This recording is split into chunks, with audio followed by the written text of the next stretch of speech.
A mechanic saves a family from a burning car, risking his life and ending up in the hospital. But the next day, he learns a shocking truth about the family's identity.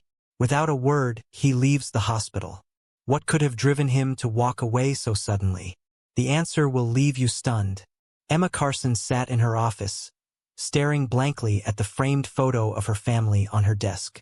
In the picture, they were smiling, a seemingly happy family. Emma, Ryan, and their daughter Sophia, just 15 at the time, enjoying a sunny day at the park. But that moment now felt like a distant memory. Ryan had walked out of her life just 3 months earlier, leaving behind not just a broken marriage but a storm of emotions and legal battles. Emma was a successful dermatologist in Seattle, known for her skill and compassion. She had built her career with dedication, balancing the demands of her job with raising Sophia. For years, she thought she and Ryan were a team, partners in every sense. But everything unraveled when she discovered he had been seeing Olivia, a woman nearly 15 years younger, for months. The betrayal had come like a lightning strike on a clear day. Ryan confessed casually, as if it were a minor detail. "Emma," he had said, not even meeting her eyes, "I've fallen out of love. Olivia and I, we're moving in together. It's better this way." Her world crumbled. The man she had trusted for over 20 years was not the same man anymore. Yet Emma managed to hold herself together, at least on the surface. "Fine," she had said, her voice calm, though her heart raced. "But don't think for a second that you can take everything we've built together." But Ryan had other plans. He had hired a high-powered lawyer and manipulated their finances, trying to claim nearly all the assets they had acquired during their marriage. Their shared home, the cars, savings. Everything he could twist into being his. Emma, however, was not one to back down. She hired Lucas Brown, a sharp and empathetic attorney, to fight for what was rightfully hers. "You're stronger than this, Emma," Lucas reassured her during their first meeting. "We'll fight, and we'll win." Though she was heartbroken, Emma wasn't entirely alone. Sophia, now 21 and studying environmental science in Portland, called her daily. "Mom, you're my hero," Sophia would say. "You've always taught me to stand up for myself. And I know you'll come through this even stronger." These words were comforting, but the legal battle was wearing Emma down. To distract herself from the chaos, she turned to an online community dedicated to solving technical DIY problems and practical solutions. It wasn't directly related to her career, but Emma found the discussions soothing. One member, Ethan, stood out. His replies were thoughtful, often filled with kindness and humor. They began messaging privately, discussing everything from home repairs to life's challenges. "What's your story?" Emma once asked him. Ethan was vague. "Oh, just trying to figure things out like everyone else," he said. "I work with my hands. Fixing things keeps me grounded." Emma didn't press further. Their chats were a welcome escape, offering her a sense of connection that she hadn't realized she needed. Meanwhile, at work, Emma faced another challenge. A new director had taken over her clinic. Tyler Hughes, a man with a reputation for being abrasive and self-serving, immediately began making changes. He micromanaged staff, cut corners on patient care, and implemented unnecessary policies that added to the already stressful environment. "Dr. Carson," Tyler said one morning, "your patient records are impeccable, but I'd like to see you handling more cosmetic procedures. They bring in the big bucks, after all." Emma clenched her jaw. "I'll continue prioritizing patient health and care," she replied firmly. "That's what this clinic stands for." Tyler smirked. "Suit yourself. Just remember, we're running a business here." Despite the tension at work, Emma poured her energy into her patients. One day, she treated Samuel, an elderly school bus driver with a severe skin condition that had made his job nearly impossible. After weeks of specialized treatments, Samuel shook her hand with gratitude. "You've given me my life back, Dr. Carson. I can't thank you enough." Moments like these reminded Emma why she loved her work. Even as her personal life crumbled, she found solace in helping others. Late one night, as Emma scrolled through her online community, she noticed Ethan had posted a picture of an old car engine he'd repaired. "Not bad for a day's work," he had written. Curious, she messaged him. "So, you're a mechanic?" "More or less," Ethan replied. "I pick up odd jobs. Keeps me afloat." Something about his response lingered in Emma's mind. He often deflected questions about his life. Why, she wondered, was he so hesitant to share details? As the days turned into weeks, Emma's life became a whirlwind of court dates, patient consultations, and sleepless nights. But through it all, her conversations with Ethan became a source of calm. They talked about everything except their personal struggles. It was an unspoken rule neither of them wanted to break. One evening, Ethan messaged her. "Ever feel like life knocks you down just to see how many times you can get back up?" Emma stared at the screen. "Every day," she typed back. At that moment, she felt a connection with Ethan, as though they were two souls navigating storms of their own. Little did she know how intertwined their lives would soon become. The days inched forward, each one feeling heavier for Emma as the court battle with Ryan dragged on. His attempts to control the narrative were relentless, painting himself as the victim while portraying Emma as undeserving of their shared assets. Ryan's confidence in his strategy seemed to grow with each passing day, but Emma refused to let his manipulations defeat her. At the same time, Ethan remained a constant presence in Emma's life through their online chats.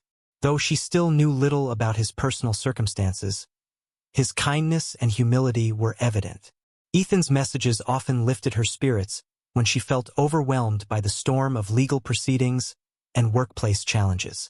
One chilly morning in late autumn, Emma arrived at court for another hearing. The tension in the air was palpable as Lucas prepared his arguments. Across the room, Ryan sat with Olivia, her bright smile a stark contrast to the grim seriousness of the situation. "Don't let them intimidate you," Lucas whispered to Emma as the session began. Ryan's lawyer attempted to present a case claiming that most of the assets belonged to Ryan personally, citing dubious documentation. Lucas countered with calm precision, exposing the flaws in their argument. Despite Lucas's strong defense, Emma couldn't shake the feeling that the odds were stacked against her. That evening, back at her apartment, Emma felt the weight of the day pressing down on her. She logged onto the online community, hoping for a distraction. A new message from Ethan popped up. "Tough day." "You have no idea," Emma replied. "Courtroom drama and workplace chaos. Just another day in paradise." Ethan responded almost immediately. "Hang in there. You're stronger than you think. You just have to keep moving forward, one step at a time." His words offered some comfort, but Emma couldn't help wondering why he always spoke with such depth about resilience. What had Ethan endured to understand struggle so well? 2 weeks later, Emma was scrolling through her messages during her lunch break at the clinic when she noticed a headline in her news feed. "Man risks life to save family in highway accident." The article described a fiery crash on Interstate 5. A man had pulled 2 children and their mother from a car moments before it was engulfed in flames. The hero had sustained injuries in the process but refused to leave the scene until the victims were safe. He had been rushed to a local hospital for treatment. Emma's breath caught as she scanned the accompanying photo. Though his face was obscured, she recognized the jacket and worn boots of the man in the image. It was Ethan. She immediately reached out to him. "Was that you in the accident on I-5? Are you okay?" Hours passed with no reply. Emma grew increasingly anxious, unable to focus on her work. Late that evening, a response finally came. "Yeah, that was me. I'm fine. Just a few burns and cuts. Nothing serious. Why didn't you tell me?" Emma asked. "I didn't think it was a big deal," Ethan replied. "Just did what anyone else would have done." Emma shook her head at his humility. "Not everyone would risk their life like that. You're incredible." Ethan didn't respond immediately. When he did, his words were brief but heartfelt. "Thanks, Emma. That means a lot." A few days later, Emma visited the hospital where Ethan was recovering. She hesitated in the hallway outside his room, unsure if she should go in. They had only ever communicated online, and she wondered if this was crossing a line. But when she finally stepped inside, she found Ethan sitting up in bed, flipping through a book. "Emma," he said, looking up, surprise and a hint of nervousness in his voice. "Yes, it's me," she replied. "I had to check on you. You didn't look fine in that news photo." Ethan chuckled weakly. "You caught me. I might have downplayed it a bit." Emma smiled, pulling a chair next to his bed. "You're a terrible liar. But seriously, what you did was heroic. Those kids are alive because of you." Ethan shrugged, his expression turning somber. "I've lost too many people in my life. If I can save someone, I'll do it, no questions asked." Over the next hour, Ethan opened up in a way he never had before. He spoke about his time as a mechanic, how he had struggled to stay afloat after losing his home in a financial crisis. Despite working long hours, the cost of living and unexpected tragedies had pushed him into homelessness. "I didn't tell you before because, well, I didn't want you to see me as some kind of failure," Ethan admitted. Emma reached for his hand. "You're not a failure, Ethan. You're one of the strongest people I've ever met." For the first time in months, Emma felt a sense of clarity. She saw in Ethan a kindred spirit, someone who had faced life's cruelty and still managed to hold onto his humanity. As their conversation continued, the door to Ethan's room opened, and a woman in her 50s stepped inside. Emma recognized her immediately, Judge Vivian Thompson. "Ms. Carson," the judge said, surprised to see Emma. "I could ask the same, Your Honor," Emma replied, equally puzzled. Judge Thompson turned to Ethan. "I'm here to thank you personally. My nephew was in that car you saved. I owe you more than I can ever repay." Ethan looked stunned. "I'm glad they're okay," he said simply. The judge's gratitude extended to Emma as well. "If there's anything I can do for either of you, don't hesitate to ask," she said before leaving. As Emma sat back down, a new sense of hope filled her chest. She didn't know exactly how, but she felt this encounter would change everything, for both her and Ethan. Emma couldn't stop thinking about her meeting with Judge Thompson.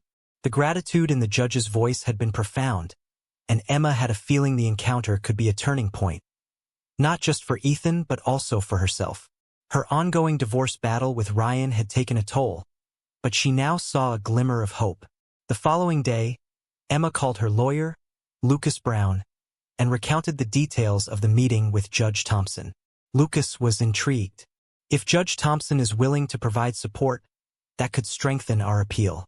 She's highly respected, and her involvement might bring attention to Ryan's manipulations." Emma hesitated. "I don't want to exploit what Ethan did for her family. It doesn't feel right." Lucas reassured her. "Ethan's actions speak for themselves. You're not exploiting anything. You're ensuring that fairness prevails in your case. Besides, Ryan has done everything to skew this process in his favor. It's time to fight back with everything we've got." Encouraged by Lucas's confidence, Emma decided to meet with Judge Thompson again. She visited her at the courthouse, unsure how to approach the subject. The judge greeted her warmly, clearly still grateful for Ethan's heroism. "I wanted to thank you again for what Ethan did," Emma began, "and I was wondering if you might be able to help me in my case.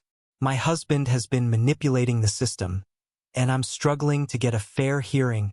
Judge Thompson's expression turned serious. "I've seen too many cases like yours, Emma, and while I can't intervene directly, I can ensure that your appeal is heard with the attention it deserves. Consider it done." Emma felt a surge of relief. "Thank you, Your Honor. That means more than you know." Meanwhile, Ethan's condition continued to improve. Emma visited him frequently, bringing him books, meals, and updates about her life. Their conversations became more personal as Ethan shared stories from his past. He spoke about his struggles as a mechanic, the loss of his wife to illness, and the financial ruin that followed. Each story revealed layers of resilience and humility that only deepened Emma's admiration for him. One afternoon, as they talked about the future, Ethan said, "You've been a lifeline for me, Emma. I don't know what I'd do without your kindness." Emma smiled. "You've been a lifeline for me, too. You remind me what real strength looks like."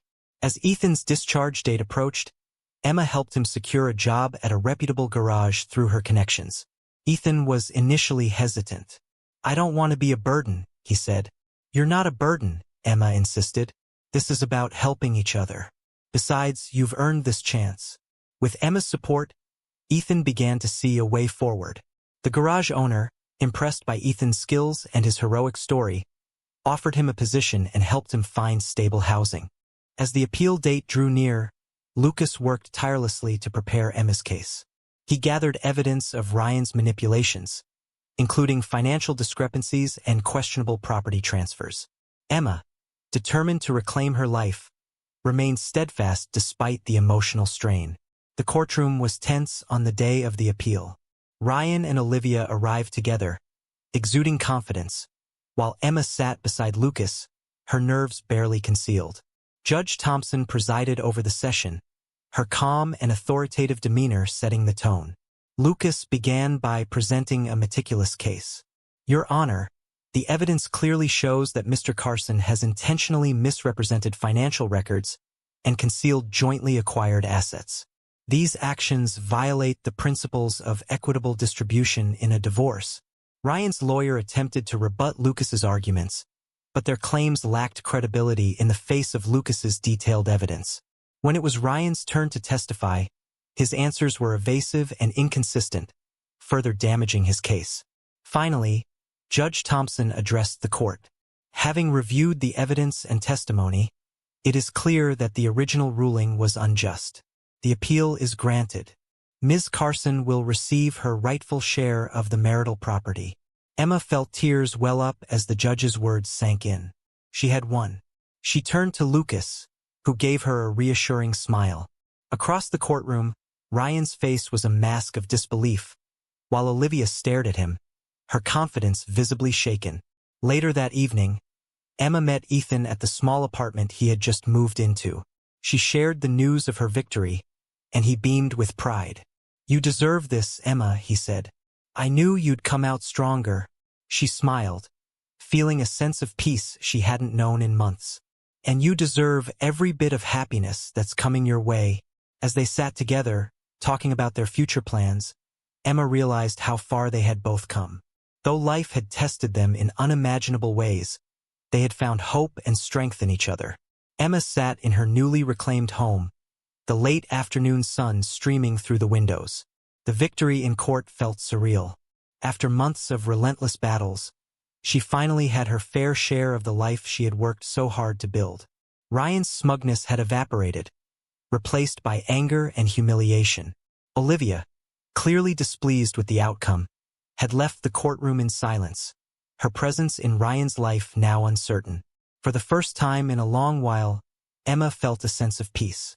But she knew this wasn't just her victory. It belonged to everyone who had stood by her.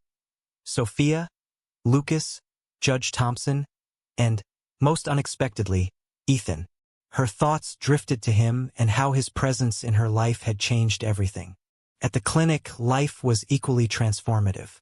Tyler Hughes, the corrupt director, had been exposed for mismanagement and unethical practices.